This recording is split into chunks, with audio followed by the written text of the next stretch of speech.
Hello and welcome to Pictorial Planet. My name's John Finch. Today we're going to be talking about this. You may have got one with your developing tank. We're going to talk about what it is and how you would use it. So this is a Twizzle Stick. You get them when you order these Patterson Universal tanks, although I've seen them with other tanks as well. Now the idea of this stick is to enable you to agitate the film inside the tank. And there's an advantage to using the stick as opposed to inversion agitation that you've seen in other videos of mine. Using the stick stops creating as many bubbles and froth inside of the developer, and so it enables you to keep things under control and less chance of getting bubbles on your film or getting those bells, those air bells at the top of the film. Let's show you how to use this. When you load your film, here's a demonstration film loaded here. Of course it's in the dark. You note which is the open end of the film. Can you see that open end there? Now this open end of the film is important to note where that is because you're going to put that in the developing tank to the right hand side. So here we are, I'm going to put it down on that side into the tank.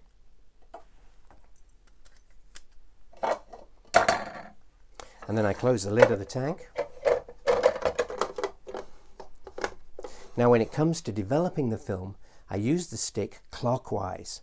So I use it always turning to the right. Now let me show you why I would do that. Inside the tank, full of developer of course, is the film. And there's the opening on the right hand side. I'll show you that on the camera. There you are.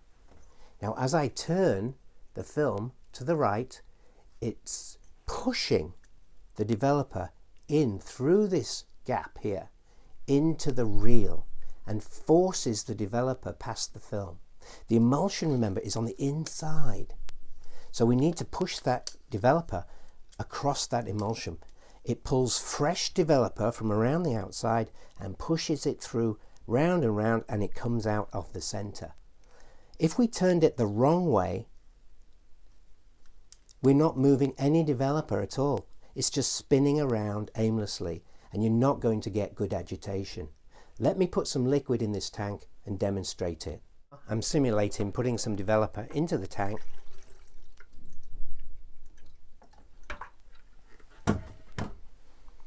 I start the clock and I immediately start turning the film to the right hand side, and I turn it at this kind of speed. And I do that for 1 minute. This soaks the emulsion in the developer. And you see how gentle that is. It's a very gentle agitation. And then at the end of that minute, just tap it a couple of times. Now, there's no bubbles on the film. It's very unlikely you've got any using this type of agitation, but you may have bubbles caught inside of the plastic reel that can't escape through those slats on the edge of the reel. So those bubbles will release and come up to the top when you tap it. From now on, I won't have to tap that film again. There's no bubbles, and I can just agitate for 10 seconds every minute. Unless you're using a concentrated developer, in which case you would agitate it for 5 seconds every 30 seconds. Well, I hope you enjoyed the tip today. Don't forget to like and subscribe to my videos to get more of these tips and get more developing techniques from the darkroom.